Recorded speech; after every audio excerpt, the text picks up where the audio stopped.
This is breaking news. K-pop's first North Korean defector group has big dreams to perform in their homeland despite heavy bans. Read. In recent years, South Korean K-pop idols have amassed millions of fans worldwide, gaining influence that extends far beyond music. While many leverage their fame to promote albums, merch, and endorsements, Yoo Luk and Kim Seok, members of breakout group One Verse, pronounced Universe, have a different vision, one that is deeply personal. The life they live now, full of music and dance, is a far cry from the one they left behind.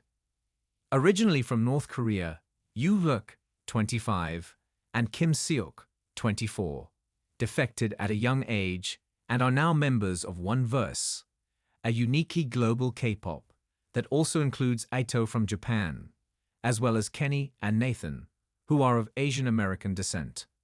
While the K-pop industry is saturated with groups fighting for attention, One Verse stands out for its distinctive composition, becoming the first Korean pop boy band formed with North Korean defectors. Origin story.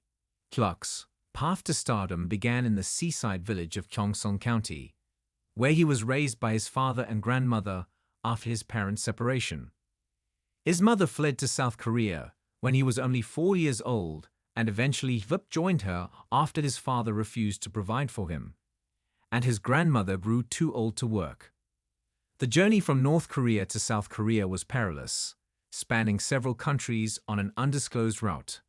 It took months, but Hyuk eventually arrived in the South, where he faced the challenge of adjusting to a fiercely competitive education system, despite having barely completed primary school.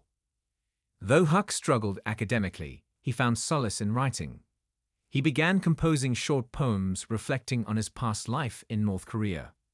His music, a form of self-expression and catharsis, became his anchor, helping him deal with his loneliness and longing for his father. His rap song, Ordinary Person, which touches on his feelings of isolation, includes the line, "The loneliest of the loners," a phrase that encapsulates his emotional journey. Hyuk went on to graduate from high school at the age of 20 and worked part-time in restaurants and factories to support himself. On the other hand, Seok, who is also originally from North Korea, had a different experience. His background was more privileged since he lived near the Chinese border, where he had access to K-pop and K-drama through smuggled USBs and SD cards. While his path to the South was smoother than Hyuk's, he too faced significant challenges in adjusting to life in a new country. Both Hyuk and Seok were scouted by Michelle Cho, a former producer at SM Entertainment, the agency behind K-pop giants like EXO and Super Junior.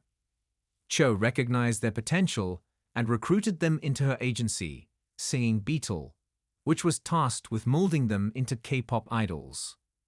She described both boys as blank canvases, acknowledging that they had no prior exposure to pop culture and were completely new to music and dance. Despite their lack of experience, Hyuk and Seok's determination impressed Cho. They pushed themselves through grueling practice sessions, often to the point of exhaustion.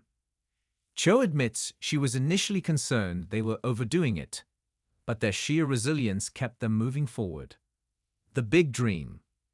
Hyuk has one major dream, to perform in North Korea, which is under strict authoritarian rule, and where music like his is banned. While human rights activists regularly send leaflets and USBs containing South Korean culture via balloons and bottles to North Korea, Hyuk's dream of seeing K-pop reach his homeland might honestly be a long shot. As an academic specializing in North Korean media and music, Hae-sung-hee of Dongguk University believes that Hyuk's success would cause a stir in North Korea.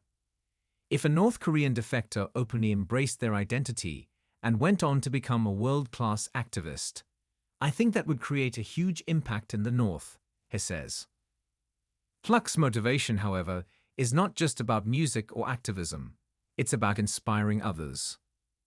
Many defectors see an insurmountable gap between themselves and K-pop idols. It is hardly a career option for us, Hyuk says. So if I succeed, other defectors might be encouraged to dream bigger. In a society where defectors are often marginalized, Huck hopes that his success will offer others the hope that they too can achieve the impossible. The boy's journey and the story of one verse is a powerful reminder of the transformative power of music. While K-pop may be banned in North Korea, Huck's dream is a testament to the enduring spirit of those who strive to break free from the constraints of their circumstances, and to prove that dreams, no matter how big, can sometimes become a reality.